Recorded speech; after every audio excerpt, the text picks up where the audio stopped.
तो दोस्तों, क्योंकि सास भी कभी बहू थी के आज के एपिसोड की शुरुआत मुन्नी और सलोनी की एक शांत और निजी बातचीत से होती है। इधर मुन्नी सलोनी से उसकी हनीमून ट्रिप के बारे में पूछती है। तो सलोनी ऊपर से तो कहती है कि ट्रिप अच्छी थी, लेकिन मुन्नी की पारखी नजरें सलोनी के चेहरे पर छिपी हुई परेशानी को पढ़ लेती है। वो सलोनी से दोबारा पूछती है कि क्या सच में सब कुछ ठीक है या कोई समस्या है। मुन्नी समझाती है कि वे दोनों पहले कभी इस तरह नहीं मिले हैं और ना ही उनके बीच कभी ऐसी निजी बातचीत हुई है। वो जानती है कि सलोनी शायद कुछ भी शेयर करने से असहज महसूस कर रही होगी, इसलिए मुन्नी बहुत ही संवेदनशीलता के साथ सलोनी को सहज महसूस कराने की कोशिश करती है। वो कहती है कि सलोनी जब भी चाहे उससे अपनी कोई भी बात शेयर कर सकती है, क्योंकि अब वे दोनों एक ही परिवार का हिस्सा है। तो मुन्नी के इस अपनेपन और समझदारी का सलोनी पर गहरा असर होता है। वो मुन्नी को भरोसा दिलाती है कि ऐसा कुछ नहीं है कि वो असहज महसूस कर रही है, लेकिन इसके विपरीत वो कहती है कि उसे ऐसा लग ही नहीं रहा कि वे पहली बार मिल रही है, क्योंकि मुन्नी ने उसे बहुत सहज कर दिया है। फिर सलोनी मुन्नी की तारीफ करते हुए बताती है कि तुलसी काकी ने भी उसे मुन्नी के बारे में बहुत कुछ बताया है, कि कैसे मुन्नी ने अपने बलबूते पर अपनी मंजिल हासिल की, कहां से कहां पहुंच गई और एक कलेक्टर बन गई। वो मुन्नी की इस बात के लिए भी तारीफ करती है कि वो घर को भी कितनी अच्छी तरह संभालती है। सलोनी कहती है कि इन सब बातों की वजह से मुन्नी उसके लिए एक भाभी से ज्यादा एक अच्छी दोस्त की तरह है। इसके बाद मुन्नी के पूछने पर सलोनी अपने दिल का बोझ हल्का करती हुई नजर आती है। वो बताती है कि उसे लगता था कि देव काम को लेकर बहुत सीरियस है, लेकिन ट्रिप के दौरान उनकी एक अलग ही गैर जिम्मेदार साइड सामने आई। जब सलोनी ने काम मिस होने की चिंता जताई तो देव ने बार बार डायमंड किंग का दामाद होने और सूरत शिफ्ट होकर आराम की जिंदगी जीने की बात कही। सलोनी कहती है कि उसको पहले ये मजाक लगा, लेकिन एक दिन उसने देव को फोन पर उसके दोस्त से बात करते हुए सुन लिया। फ्लैशबैक में हमको देव को दिखाया जाता है जबकि वो फोन पर अपने दोस्त से कह रहा था कि सलोनी काम को लेकर परेशान रहती है, लेकिन वो काम के लिए नहीं बना है। वो सूरत भागने और घर जमाई बनने के लिए पूरी तरह तैयार है, क्योंकि डायमंड किंग का दामाद होने में कोई बुराई नहीं है। फिर फ्लैशबैक खत्म होने पर मुन्नी भी देव की इस सोच पर हैरानी जताती है। वो सलोनी से पूछती है कि क्या देव उसके साथ ठीक है। तो सलोनी मानती है कि देव उसके साथ बहुत अच्छे और केयरिंग है, लेकिन उनकी इस गैर जिम्मेदार सोच से उसे बहुत घबराहट हो रही है। तो मुन्नी उसको तुलसी से बात करने का सुझाव देती है, लेकिन सलोनी कहती है कि तुलसी काकी पहले ही अपनी जिंदगी के सबसे मुश्किल दौर से गुजर रही हैं। ऐसे में वो उन्हें अपनी परेशानी बताकर उनका बोझ नहीं बढ़ाना चाहती। वो मुन्नी से ये बात राज रखने का वादा लेती है और मुन्नी भी उसको भरोसा दिलाती है। जब मुन्नी पूछती है कि अब वो क्या करेगी, तो सलोनी अपनी उलझन जाहिर करती है। मुन्नी एक बहुत ही परिपक्व सलाह देती है। वो कहती है कि एक अच्छे पार्टनर की पहचान शिकायत करने में नहीं, बल्कि कमियों को सुधारने में होती है। तो सलोनी इस बात को समझ जाती है। वो अपने संस्कारों को याद करते हुए कहती है कि रिश्ते में अच्छाई और बुराई दोनों को अपनाना पड़ता है। वो कहती है कि देव केयरिंग है, बस उनकी इस गैर जिम्मेदारी को अब उसे ही हैंडल करना होगा। इस पर मुन्नी सलोनी की इस समझदारी पर गर्व महसूस करती है और कहती है कि देव और शांति निकेतन दोनों बहुत खुशनसीब है कि उन्हें सलोनी जैसी बहू मिली। वहीं दूसरी तरफ रात का सीन होता है जहां करण का फोन बजता है। वो छुपकर बात करने के लिए कमरे से बाहर चला जाता है, लेकिन नंदिनी जाग रही होती है और उसको इस तरह जाते देख उसका शक गहराने लगता है। वो चुपचाप करण के पीछे पीछे जाती है। उधर करण फोन पर किसी से कह रहा होता है कि इतनी रात को फोन क्यों किया, क्या नींद नहीं आ रही। इधर छुपकर सुन रही नंदिनी सोच में पड़ जाती है कि अमेरिका में तो दिन है, फिर इंडिया में इतनी रात को करण को कौन फोन कर रहा है। तभी करण इधर फोन पर बहाना बनाता है कि वो मुंबई से बाहर है और उसे मालाबार हिल पहुंचने में टाइम लगेगा, इसलिए वो कल आकर मिलेगा। फिर फोन रखकर करण वापस आकर सो जाता है, लेकिन नंदिनी की नींद उड़ चुकी होती है। उसे याद आता है कि उस प्राइवेट इन्वेस्टिगेटर ने भी करण को मालाबार हिल में ही देखा था। तो नंदिनी के दिमाग में अब ये सवाल हथौड़े की तरह बजने लगता है कि आखिर उस मालाबार हिल में ऐसा क्या है और कौन है जिससे करण छुप छुप कर मिल रहा है। वहीं दूसरी तरफ मुन्नी रात को नोएना के कमरे के पास से गुजर रही होती है। इधर अंदर से खांसने की आवाज सुनकर वो फौरन हेल्प के लिए जाती है। अंदर वो नोएना को पानी देती है और नर्स के आने का इंतजार किए बिना खुद ही उसको दवाइयां भी देती है। तो नोएना दवाइयां ले लेती है और मुन्नी उसको आराम करने को कहकर वहां से चली जाती है। इधर मुन्नी के जाते ही कमरे का माहौल और नोएना का चेहरा एकदम से बदल जाता है। नोएना के चेहरे पर एक शैतानी मुस्कान आ जाती है। वो अपनी मुट्ठी खोलती है जिसमें मुन्नी की दी हुई सारी मेडिसिन होती हैं। नोएना ने एक भी मेडिसिन नहीं खाई होती। वो खिड़की के पास जाकर उन दवाइयों को फेंक देती है और शातिर तरीके से हंसते हुए कहती है कि जब उसे कैंसर है ही नहीं तो वो ये मेडिसिन क्यों खाए। तभी कहानी फ्लैशबैक में जाती है। अस्पताल के कमरे में नोएना और सुच्चू डॉक्टर से रिपोर्ट के बारे में पूछ रही होती हैं। डॉक्टर एक बहुत बड़ी खुशखबरी देते हैं कि पहले जो मिसअंडरस्टैंडिंग हुई थी वो नए टेस्ट में साफ हो गई है। वो कहते हैं कि नोएना को कोई कैंसर नहीं है। तो इस पर सुच्चू खुशी से झूम उठती है। इसके बाद सुच्चू डॉक्टर को पूछती है तो फिर नॉयना को खांसी के साथ खून की उल्टी क्यों हो रही थी। तो डॉक्टर समझाते हैं कि यह कैंसर नहीं बल्कि पेप्टिक अल्सर की वजह से था, जो नॉर्मल मेडिसिन से पूरी तरह ठीक हो जाएगा। यह सुनकर नॉयना को राहत की सांस मिलती है। फिर फ्लैशबैक खत्म होता है। नॉयना की यह शैतानी मुस्कान इस बात का सबूत होता है कि उसने अपनी बीमारी का नाटक करके तुलसी और मिहिर की जिंदगी में हमेशा के लिए वापस आने का एक भयानक खेल रचा है। इसके बाद इधर नॉयना डॉक्टर का शुक्रिया अदा करती है कि उसने सेकंड ओपिनियन लिया। वो डॉक्टर से कहती है कि उसकी खांसी और कमजोरी बढ़ रही है, इसलिए वो उसे ठीक कर दें। तो डॉक्टर बताते हैं कि वो आज शाम को ही कुछ दिनों के लिए ऑस्ट्रेलिया जा रहे हैं और वापस आकर ही उसका प्रॉपर ट्रीटमेंट शुरू करेंगे। तब तक उसे कुछ और टेस्ट के लिए अस्पताल में ही रहना होगा। इधर फ्लैशबैक जारी रहता है। सुच्चू खुशी से नॉयना को गले लगा लेती है और कहती है कि उसे एक तरह से दूसरी जिंदगी मिली है। वो नॉयना को अमेरिका वापस चलने के लिए कहती है क्योंकि यहाँ अब कुछ भी नहीं बचा है। लेकिन तभी नॉयना की नजर अस्पताल के बाहर खड़ी तुलसी पर पड़ती है। सुच्चू भी तुलसी को देखकर हैरान नजर आती है।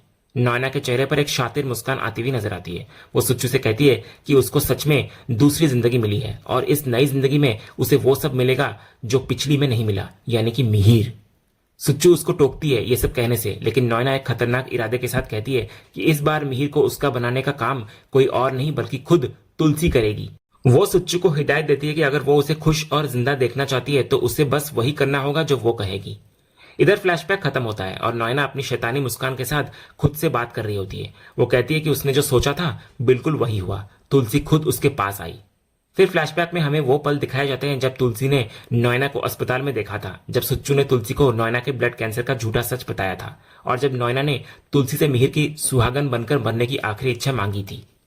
इधर वर्तमान में वापस लौटते हुए नॉयना पूरे कॉन्फिडेंस के साथ कहती है कि उसने मिहिर से शादी करने के लिए जो भी किया वो कामयाब रहा। अब तुलसी खुद उसकी शादी करवा रही है और उसको हमेशा के लिए मिसेस नॉयना मिहिर वीरानी बना रही है। नॉयना का सबसे बड़ा और खौफनाक राज अब सामने आ चुका होता है कि वो मरने वाली नहीं है, बल्कि उसके पास जीने के लिए एक बहुत लंबी जिंदगी है। इसके बाद वो तुलसी को चुनौती देती है कि तैयार हो ना तुलसी, मेरा और मिहिर का गठबंधन करने के लिए अपना मिहिर अब तुम खुद मुझे दोगी। अगले सीन में रात का समय होता है। वैष्णवी घर जाने के लिए तैयार होती है तो पार्थ उसको जाते हुए देखता है और उसके पास जाकर पूछता है कि क्या वो जा रही है। तो वैष्णवी हाँ में आंसर देती है और पलटकर पूछती है कि वो ऐसा क्यों पूछ रहा है। तो पार्थ उसको रोकने का एक बहाना ढूंढता है। वो सीधे अपने दिल की बात नहीं कह पाता, इसलिए वो तुलसी बा का नाम बीच में लाता है। वो कहता है कि बा उसे रुकने के लिए कह रही थी, इसलिए अगर वो उनका दिल रख लेती और रुक जाती तो अच्छा होता। तो वैष्णवी जानबूझकर पूछती है क्या वो सिर्फ बा का दिल रखने के लिए कह रहा है। तो पार्थ घबराते हुए हामी भरता है। तो वैष्णवी मुस्कुराकर कहती है कि बात समझ जाएंगी और अगर वो समझ गई तो सब समझ जाएंगे। ये कहकर वो जाने लगती है, लेकिन पार्थ उसको फिर से रोकता है। वो उसे ड्रॉप करने का ऑफर देता है। वो मानता है कि वैष्णवी सेल्फ डिपेंडेंट है, लेकिन काफी देर हो चुकी है और रात भी हो गई है, इसलिए उसे छोड़ना सही रहेगा। लेकिन वैष्णवी उसकी बात से सहमत होती है। साथ ही वो ये भी याद दिलाती है कि वे मुंबई में है और मुंबई बहुत सुरक्षित है। तो पार्थ मानता है कि जगह सुरक्षित है, लेकिन फिर भी वो कहता है कि अगर वो रुक जाती तो सबको अच्छा लगता। वैष्णवी कहती है कि वो सच में रुक जाती, लेकिन उसे लगा कि एक दिन के लिए कौन कपड़े लेकर आए और फिर वापस लेकर जाए, ये बहुत झंझट का काम है। तो इसी बातचीत के बीच पार्थ के मुंह से वो बात निकल जाती है जो कहानी को एक नए मोड़ पर ले जाती है। वो कहता है तो फिर तुम हमेशा के लिए आ जाओ ना। ये सुनकर दोनों की नजरें आपस में मिलती हैं। इधर वैष्णवी मुस्कुराती है और कहती है कि बात तो सही है। पार्थ खुश हो जाता है, लेकिन तभी वैष्णवी मजाक करते हुए कहती है कि तो फिर पार्थ को उसके लिए कोई अच्छा सा लड़का देखना चाहिए, क्योंकि घर में इतने सारे गेस्ट हैं और उसके कजिन्स भी आए हुए हैं। ये सुनकर पार्थ खांसने लगता है और थोड़ा चिढ़कर पूछता है कि क्या वो खुद अच्छा नहीं है। तो वैष्णवी उसको ठीक ठाक और दोस्त कहकर टालने की कोशिश करती है और वहां से जाने लगती है। तभी पीछे से पार्थ बोल पड़ता है कि प्यार भी तो दोस्ती से ही आगे बढ़ता है। यह सुनकर वैष्णवी के चेहरे पर एक प्यारी सी मुस्कान आ जाती है। वो मुड़कर सीधा सवाल करती है कि क्या तुम मुझसे प्यार करते हो।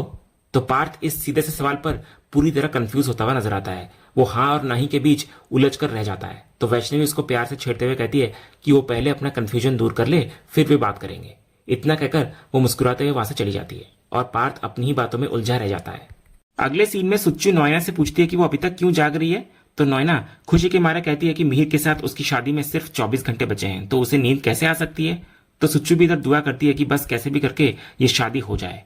इधर नॉयना पूरे आत्मविश्वास से कहती है कि जब अब तक सब कुछ उनकी योजना के अनुसार इतनी आसानी से हो गया है और किसी को भनक तक नहीं लगी, तो शादी तो होकर ही रहेगी। तभी इतने में नॉयना के फोन पर एक अनजान नंबर से कॉल आता है। तो सुच्चू फोन उठाती है, लेकिन नॉयना उसको काटने को कहती है। वे फिर से शादी की बातें करने लगती हैं, लेकिन तभी उसी नंबर से दोबारा कॉल आता है। तो इस बार नॉयना गुस्से में कॉल उठाती है और सामने वाले को डांटते हुए पूछती है कि वो इतनी रात को फोन क्यों कर रहा है। लेकिन फोन पर मौजूद आदमी पलट कर ताना मारता है कि क्या नॉयना उसके साथ भी वही साजिश और चाल चलेगी जो दूसरे के साथ चल रही है। वो नॉयना की चालाकी की दाद देता है तो नॉयना इस पर घबराने लगती है और पूछती है कि वो कौन है। तभी वो आदमी एक ऐसा राज खोलता है जिससे नॉयना के पैरों तले जमीन खिसक जाती है। वो खुद को नॉयना का हमराज बताता है और कहता है कि उसे पता है कि नॉयना को कोई ब्लड कैंसर नहीं है। तो नॉयना बुरी तरह डर जाती है और उसको बकवास बंद करने को कहती है। लेकिन वो आदमी उसको डराता है कि अगर कल मिहिर वीरानी से होने वाली उसकी शादी रुक गई और 3 महीने तक जिंदा रहने की उसकी नौटंकी का सच सबके सामने आ गया तो उसका क्या होगा। तो इस पर नॉयना पूछती है कि उसे ये सब कैसे पता चला। तो वो आदमी कहता है कि उसे सिर्फ आम खाने से मतलब होना चाहिए, पेड़ गिनने से नहीं। वो नॉयना से कहता है कि वो आराम से शादी करे, बस उसे थोड़ा बहुत ख्याल रखना होगा जिससे दोनों खुश रहेंगे। जब नॉयना पूछती है कि उसे क्या चाहिए तो वो आदमी कहता है कि इतने बड़े राज को राज रखने के लिए नॉयना क्या कीमत चुका सकती है ये उसको सोचना होगा। वो 1 घंटे बाद दोबारा फोन करने की बात कहकर कॉल कट कर देता है। इधर फोन कटने के बाद सुच्चू पूछती है कि किसका फोन था, लेकिन नॉयना खौफ के मारे कुछ बोल नहीं पाती और सिर्फ खामोश खड़ी रह जाती है। ये सीन कहानी में एक बहुत बड़ा सस्पेंस लाता है। जो नॉयना अब तक सबको ब्लैकमेल कर रही थी अब वो खुद किसी के जाल में फंस चुकी है। यह नया ब्लैकमेलर नॉयना के लिए अब तक की सबसे बड़ी मुसीबत बनने वाला है। वहीं अगले सीन में रात के वक्त भारती बेझिझक अंगद से आई लव यू कह देती है तो अंगद बुरी तरह घबराकर अपना हाथ छुड़ा लेता है और पूछता है कि वो क्या बोल रही है। तो भारती कहती है कि उसने वही कहा है जो अंगद नहीं कह पाया। वो उस गलतफहमी में जी रही है कि अंगद ने थोड़ी देर पहले उसकी मुस्कुराहट, उसके बालों और उसके सादे सलवार कमीज की जो तारीफ की थी वो प्यार का ही इजहार था। भारती कहती है कि वो उन लड़कियों में से नहीं है जो इस बात का इंतजार करे कि लड़का ही पहले प्यार का इजहार करे। इतना कहकर वो अंगद के गले लग जाती है तो अंगद हैरान रह जाता है। वो चाहकर भी भारती को यह सच नहीं बता पाता कि उसने वो सारी बातें अपनी पत्नी वृंदा के लिए कही थी, ना कि भारती के लिए। फिर भारती खुशी खुशी गुड नाइट बोलकर वहां से निकल जाती है। इधर अंगद सोचकर परेशान होता है कि ये लड़की पागल हो गई है और अब वो इस मुसीबत को कैसे संभालेगा। वो तय करता है कि कल इस बारे में वो वृंदा से बात करेगा। अगले सीन में रात के अंधेरे में एक तरफ वृंदा अपनी डायरी से अंगद की तस्वीर निकालकर उसको निहार रही होती है और प्यार कर रही होती है। वहीं दूसरी तरफ भारती भी अपने बिस्तर पर अंगद की बातों को याद करके शर्मा रही होती है और खुशी से मुस्कुरा रही होती है। दोनों ही औरतें अंगद के प्यार में डूबी हुई होती हैं, लेकिन एक का प्यार हकीकत होता है और दूसरे का एक बहुत बड़ा भ्रम। वहीं अगली सुबह भारती खुशी खुशी कजरी को सारी बातें बताती हुई नजर आती है तो कजरी हैरान होकर पूछती है कि क्या सच में अंगद ने भी उससे प्यार का इजहार किया है। तो भारती पूरे यकीन के साथ कहती है कि अंगद ने साफ साफ आई लव यू भले ही ना कहा हो, लेकिन उसने जिस खूबसूरती से उसकी तारीफ की वो प्यार का ही सबूत था। इधर भारती अंगद के शर्मीलेपन पर और भी ज्यादा फिदा हो चुकी होती है। फिर कजरी घबरा जाती है और उसको याद दिलाती है कि अगर बीकू को यह सब पता चला तो बहुत बड़ी मुसीबत हो जाएगी, क्योंकि भारती की शादी तो मंगल से तय हो चुकी है। लेकिन भारती अब किसी भी हद तक जाने को तैयार होती है। वो गुस्से में कहती है कि उसे मंगल से कोई शादी नहीं करनी, भाड़ में जाए मंगल। अब उसकी शादी होगी तो सिर्फ और सिर्फ अंगद से होगी। तभी मंगल पीछे से भारती की बातें सुन लेता है कि वो उससे शादी नहीं करेगी। तो वो गुस्से में उसका हाथ पकड़कर कहता है कि तू मेरी है और मेरी ही रहेगी। तो भारती साफ कहती हुई नजर आती है कि वो सिर्फ अंगद से प्यार करती है और उसी से शादी करेगी। तो मंगल उसको थप्पड़ मारने की कोशिश करता है, लेकिन भारती उसका हाथ पकड़ लेती है और वार्निंग देती है कि आइंदा हाथ उठाया तो बाबा से पहले वो खुद उसका हिसाब कर देगी। तो मंगल ये कहकर वहां से निकल जाता है कि अब फैसला बीकू दादा करेंगे। इधर कजरी भारती को समझाती है कि उसने मुसीबत मोल ले ली है, लेकिन भारती निडर होकर कहती है कि वो और अंगद एक दूसरे से प्यार करते हैं, अब जो होगा देखा जाएगा। दूसरी तरफ फैक्ट्री में एक बड़े कॉन्ट्रैक्ट को लेकर काफी हलचल होती है। वृंदा अपनी टीम के साथ मीटिंग कर रही होती है। वो सभी को सख्त निर्देश देती है कि इन्वेस्टर्स किसी भी वक्त इंस्पेक्शन के लिए आ सकते हैं, इसलिए मशीनों की स्थिति से लेकर वर्कर्स की पूरी जानकारी एकदम तैयार होनी चाहिए। वृंदा स्पष्ट करती है कि अगर इन्वेस्टर्स पैसा लगा रहे हैं तो उन्हें यह साबित करना होगा कि उनकी कंपनी इस निवेश के लायक है। ये कॉन्ट्रैक्ट उनके लिए बहुत जरूरी है। लेकिन इधर वृंदा काम में इतनी बिजी होती है कि उसे पता नहीं चलता कि अंगद उसके कैबिन के बाहर खड़ा है। इधर अंगद काफी देर से उससे बात करने की कोशिश कर रहा होता है, क्योंकि वृंदा का फोन भी नहीं लग रहा होता। जब वृंदा बाहर नहीं दिखती तो अंगद खुद ही अंदर जाने का फैसला करता है। जैसे ही अंगद कैबिन में घुसने की कोशिश करता है, विक्रांत का आदमी रमेश उसका रास्ता रोक लेता है। रमेश अंगद के साथ बेहद रूखा और अपमानजनक बात करता है। वो अंगद को उसकी हैसियत याद दिलाते हुए कहता है कि अंदर मैनेजमेंट की मीटिंग चल रही है और वो महज एक साधारण मजदूर है। रमेश उसको ताना मारता है कि मैडम की थोड़ी सी हेल्प के कारण वो अपनी हदें भूल गया है। वो अंगद को इंसल्ट करते हुए कहता है कि अगर उसको मैडम से मिलना है तो पहले अपॉइंटमेंट ले, और अंगद को बाहर ही रोककर खुद अंदर चला जाता है। अगले सीन में बीकू के बुलाने पर अंगद उसके पास पहुंचता है। वहां पहले से ही भारती, मंगल और सारे वर्कर्स मौजूद होते हैं। इधर अंगद शांति से बीकू को बुलाने की वजह पूछता है। तभी अंगद को देखते ही मंगल का गुस्सा फूट पड़ता है। वो अचानक अंगद का कॉलर पकड़कर उसको पीटने की कोशिश करता है, लेकिन अंगद पूरी मजबूती के साथ मंगल का हाथ पकड़ लेता है और सख्त लहजे में कहता है कि यहाँ बात करनी है, अपनी ताकत नहीं दिखानी है।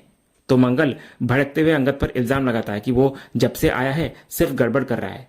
मंगल उसको ताना मारता है कि पहले उसने फैक्ट्री में जगह बनाई, फिर मैनेजमेंट का खास बन गया और अब वो उसकी भारती को छीनने की कोशिश कर रहा है, जो वो किसी कीमत पर नहीं होने देगा। और इसी भारी हंगामे और तनाव के साथ यह एपिसोड यहीं पर खत्म होता है। तो दोस्तों, आपको आज का ये एपिसोड और इसका अपडेट कैसा लगा, अपनी राय हमें कमेंट बॉक्स में जरूर बताएं। अगर आपको आज का वीडियो पसंद आया हो तो वीडियो को लाइक करें, शेयर करें और हमारे चैनल को सब्सक्राइब करके बेल आइकन जरूर दबाएं, ताकि क्योंकि सास भी कभी बहुत के अगले धमाकेदार एपिसोड का अपडेट आपको सबसे पहले मिले। तब तक के लिए धन्यवाद।